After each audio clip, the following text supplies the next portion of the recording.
This channel does not promote any violent, harmful, or illegal activities. All content provided by this channel is meant for an educational purpose only. আড়িয়াদহের পর এবার শিথিল শহরে আবারও বাহুবলীদের গুন্ডাগিরির খবর পাওয়া যাচ্ছে।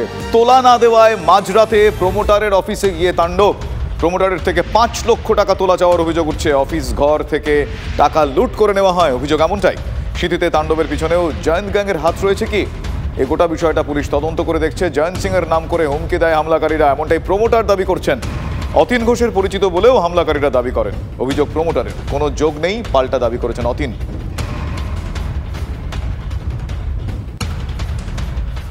আমার সহকর্মী সৌরভ দত্ত এই মুহূর্তে রয়েছেন আমার সঙ্গে, সরাসরি সৌরভের সঙ্গে কথা বলবো। সৌরভ, এখনো পর্যন্ত এই ঘটনায় দুজনকে পুলিশ গ্রেফতার করেছে আমরা জানতে পারলাম, কিন্তু এই ঘটনায় একটা বিষয় উঠে আসছে, যারা হামলা করেছেন, যাদের বিরুদ্ধে তোলাবাজির অভিযোগ, তারা জয়ন্ত সিং এর কথাও যেরকম বলছেন, অতীন ঘোষের কথাও তারা বলছেন, যদি অতীন ঘোষ এটাকে অস্বীকার করে। এক্স্যাক্টলি আর কি এই গোটা বিষয়টা জানতে পারা যাচ্ছে?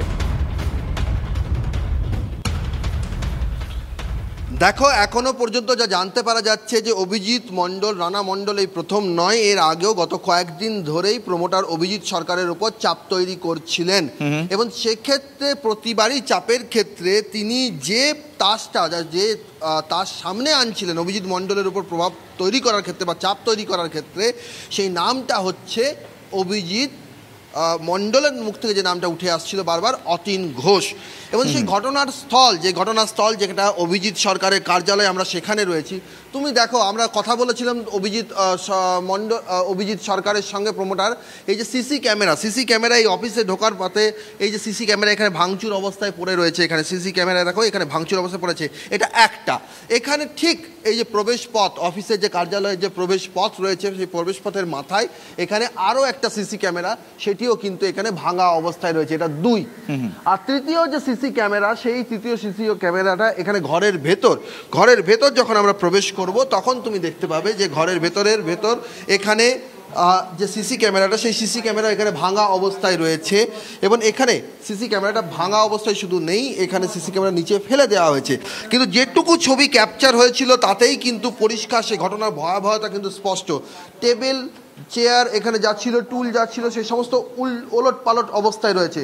শুধু এখানে নয়, ঘরের ভেতরে এই যে টিভিটা তুমি দেখতে পাচ্ছ, এখানে এই যে টিভিটা, এই টিভির স্ক্রিনে এনারা জানাচ্ছিলেন যে এই টিভির স্ক্রিনে এখানে মনিটরে গ্লাস দিয়ে ভাঙা হয়েছে এবং এখানে কিন্তু পরিষ্কারই এটা চারিদিকে এই এলসিডি প্যানেলটা, সেই এলসিডি প্যানেলটা কিন্তু এলসিডি স্ক্রিনের, সেটা কিন্তু ভেঙে চৌচির হয়ে গেছে। এই টিভিটি এখন অকেজ অবস্থায় রয়েছে।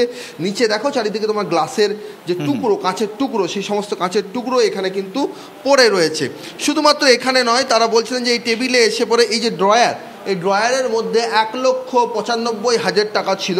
সেই 1,95,000 টাকাও তারা যাওয়ার সময় এখান থেকে নিয়ে যান এবং প্রথমেই যে সিসি ক্যামেরাগুলোকে দেখালাম, সেই সকল সিসি ক্যামেরাগুলোকে ভাঙচুর করা হয়। ঘটনার প্রত্যক্ষদর্শীরা আছেন এখানে, প্রদীপ সিং, তিনি ঘটনার প্রত্যক্ষদর্শী। অভিজিৎ সরকার দাদা আমাদের সঙ্গে রয়েছেন, কি বলবেন এই ঘটনাকে? এটাই আমরা খুবই আতঙ্কিত। আমরা মানে কখনো এরকম ঘটনা ঘটেনি এই 1 নম্বর ওয়ার্ডে। স্বাভাবিকভাবেই আমরা খুব আতঙ্কগ্রস্ত। আমরা পুলিশ প্রশাসনকে জানিয়েছি, স্থানীয় কাউন্সিলরকেও জানিয়েছি। আমরা আশাবাদী নিশ্চয়ই প্রশাসন যথাযথ। অতীন ঘোষের নাম আপনার ভাই বলছেন যে, আপনারাও বলছিলেন যে যখন যারা এসছিল তারা এসে অতীন ঘোষের নাম ভাঙাচ্ছিলেন, যেমন তারা অতীন ঘোষের নাম করেই বলছিলেন অতীন ঘোষের লোক, আমাদের কেউ কিছু করতে পারবে না, এইটা হচ্ছে তাদের বক্তব্য। আমি অতীন ঘোষের লোক, আমরা অতীন ঘোষের লোক, আমাদের কেউ কিছু করতে পারবে। এই বক্তব্যটা শুধুমাত্র শুক্রবার মধ্যরাত 12:30 সময় যখন ঘটনা ঘটে সেই সময় শুনেছিলেন, নাকি মানে ঘটনার চোখে এইটাই বারবার বলে আসা হয় আপনাদের? ওকে, আমার ভাই যখন বললো কাজটা ঠিক করছো না, বলে কি করবি তুই, আমাকে তোর কে আছে, কোন বাবা আছে, এইসব উল্টোপাল্টা বলেছে। বলে আমার পেছনে অতীন ঘোষের হাত আছে, জয়ন্ত সিং এর হাত আছে, কাজে আমায় কেউ কিছু করতে পারবে না। আর অসভ্য ভাষায় গালিগালাজ। এবং জয়ন্ত সিং তো জেলে, তারপরেও এই অভিজিৎ মণ্ডলরা সতর্ক হন না। কি করে বলবো বলুন তো, এটা কি আমাদের পক্ষে জানা সম্ভব? আমরা কি করে বলবো ওরা জয়ন্ত সিং এর লোক না অমুকের লোক তমুকের লোক? অতীন ঘোষ বলছেন অভিজিৎ মণ্ডল যা করেছেন তার দায় অভিজিৎ মণ্ডলকে দিতে হবে, তার দায় তিনি নেবেন না। আপনারা কি বলছেন, এই দায় কার উপরে বর্তায়? দেখুন, যে করেছে তার উপর তো বর্তাবেই, এবং তিনি তো কোনো ছত্রছায় আছে, নাইলে তা না হলে কি করে উনি এত বড় একটা ঘটনা ঘটিয়ে ফেললেন। অতীন ঘোষ আপনাদের বিধায়ক তো এখানকার, জানিয়েছিলেন কোনোদিন যে অভিজিৎ মণ্ডল এভাবে আপনার ভাইয়ের উপর চাপ তৈরি করছে? না, ওনাকে জানায়নি। তার কারণ হচ্ছে, দেখুন একটা কথা হচ্ছে, জলে থেকে তো কুমিরের সাথে ঝগড়া করা যায় না। আমাদের স্বাভাবিকভাবেই তারা খুব আতঙ্কিত হয়ে আছেন এবং যেভাবে তাদের উপর হামলা হয় বলে অভিযোগ তুলছেন তারা স্বাভাবিকভাবেই আতঙ্কিত হয়ে আছেন। এই ঘটনা একেবারেই কাম্য নয়। কিন্তু অতীন ঘোষ, তার কথাও এক্ষেত্রে উঠেছে। রানার সঙ্গে একাধিক তৃণমূল নেতার ছবি TV9 বাংলার হাতে এসেছে, আপনাদের জানাই। অতীন ঘোষের সঙ্গে ছবি রয়েছে অভিজিৎ মণ্ডল, মানে এই রানার। উদ্দেশ্য প্রণোদিতভাবে আমার সঙ্গে কেউ বা কারা নাম জড়াচ্ছে, যে অভিযুক্ত তাকে আমি চিনি না, কখনোই বলবো না। এলাকার সাংসদ সুদীপ বন্দ্যোপাধ্যায় খুব ভালো করে চেনেন, 1 নম্বর ওয়ার্ডের কাউন্সিলর কার্তিক মান্নাও খুব ভালো করে চেনেন। TV9 বাংলায় এমন বিস্ফোরক দাবি করলেন স্বয়ং অতীন ঘোষ। শোনাবো আপনাদের। আমি তো কখনোই ডিনাই করছি না যে আমার পরিচিত নয়। আচ্ছা, আমি তো কখনোই ডিনাই করছি না, কিন্তু যারা এই ওকে অপরাধী হিসেবে চিহ্নিত করছে তাদের তো তাহলে পূর্বের কোনো ঘটনা দিতে হবে। এমনি আরিয়াদয়ের ঘটনায় তার পূর্বের অনেক ঘটনা দেখানো যাচ্ছে। রানা এরকম কোনো কাজ করেছে আমি গত 2.5 বছরে শুনিনি। তো স্বভাবতই আজকে যখন ঘটনাটা সামনে আসছে, তো আমার নামটা আসছে যে আমি এলাকার বিধায়ক, কিন্তু আমি তো বিধায়ক না, ও তো কাউন্সিলরের ঘনিষ্ঠ, ও তো সাংসদেও অনেকে চেনেন ভালো করে।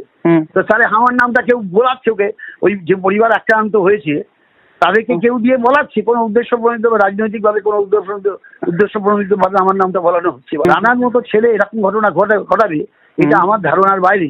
যা ঘটিয়েছে, যদি ঘটিয়েছে এবং সেটা তো কিছুটা ব্ল্যাক অ্যান্ড হোয়াইট প্রমাণ হচ্ছে, তাহলে তার বিরুদ্ধে আইনগত যা ব্যবস্থা নেওয়ার প্রশাসন ব্যবস্থা নেবে।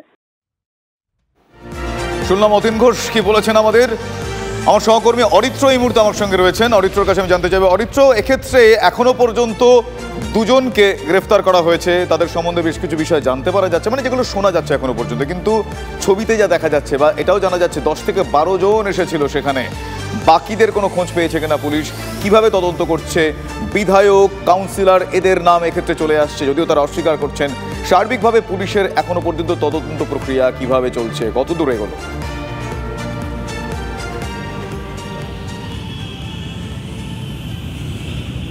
দেখো, আরিয়াদহ থেকে মেরেকেটে 1 থেকে 1.5 কিলোমিটারের দূরত্ব এই সিথির মোড়ের, যদি ভৌগোলিক অবস্থান দেখি, এবং সেই আরিয়াদহর রেশ কাটতে না কাটতেই কিন্তু আবার সিথির মোড়ে এই ঘটনা। দেখো, যেটা পুলিশ সূত্রে আমরা জানতে পারছি যে গতকাল মধ্যরাত্রে 10 থেকে 12 জন, যার মধ্যে রানা রয়েছে, জিতেন রয়েছে, কানু রয়েছে এবং আরও বেশ কিছু জনের নাম রয়েছে, যারা সেই প্রমোটারের অফিসে যান এবং সেখানে প্রথমে হুমকি দেওয়া হয়, 5 লক্ষ টাকা চাওয়া হয়। সেই টাকা না দিলে তাকে মারধর করা হয়, অফিস ভাঙচুর করা হয়েছে। যেমনটা আমার সহকর্মী সৌরভদা বলছিলেন যে 1,95,000 টাকাও কিন্তু ছিনতাই করে নিয়ে যাওয়া হয়েছে, পাশাপাশি একটি আংটিও ছিনতাই করে নিয়ে গেছেন অভিযুক্তরা। দেখো, পুলিশের কাছে ইতিমধ্যেই কিন্তু অভিযোগ দায়ের হয়েছে এবং পুলিশের তরফ থেকে কাশীপুর থানা এবং কলকাতা পুলিশের নর্থ ডিভিশনের তরফ থেকে কিন্তু এলাকায় তল্লাশি চালানো হচ্ছে প্রত্যেকজনের খোঁজে। ইতিমধ্যে এই 2 জনকে গ্রেপ্তার করা হয়েছে, জিতেন এবং কানু, তাদেরকে গ্রেপ্তার করে কাশীপুর থানায় নিয়ে আসা হয়েছে। তাদেরকে জিজ্ঞাসাবাদ করা হচ্ছে যে এই চক্রের সাথে আরও কেউ জড়িত রয়েছে কিনা, কিভাবে তারা এই ঘটনা ঘটালো, সেই বিষয়গুলি জানার চেষ্টা করছে পুলিশ আধিকারিকেরা। এছাড়াও যে জনের নাম রয়েছে মূলত অভিযোগে, তাদের খোঁজে কাশীপুর, বেলগছিয়া, চিতপুর সহ একাধিক এলাকায় এই মুহূর্তে কিন্তু পুলিশের তল্লাশি চলছে। দেখো, সব মিলিয়ে পুলিশের তরফ থেকে যেটা জানানো হচ্ছে যে কজনের নাম অভিযুক্ত বা অভিযোগপত্রে রয়েছে তাদের বেশ কিছু ক্রিমিনাল ব্যাকগ্রাউন্ড রয়েছে এবং এর আগেও তারা একাধিক এরকম অসামাজিক এবং দুষ্কৃতিমূলক কাজকর্মের সাথে যুক্ত ছিল বলে প্রাথমিক অনুসন্ধানে জানতে পেরেছেন পুলিশ কর্তারা। দেখো, জয়ন্ত সিং এর যে প্রসঙ্গ উঠে আসছে, আমাদের সেদিকে অবশ্যই নজর থাকবে অরিত্র।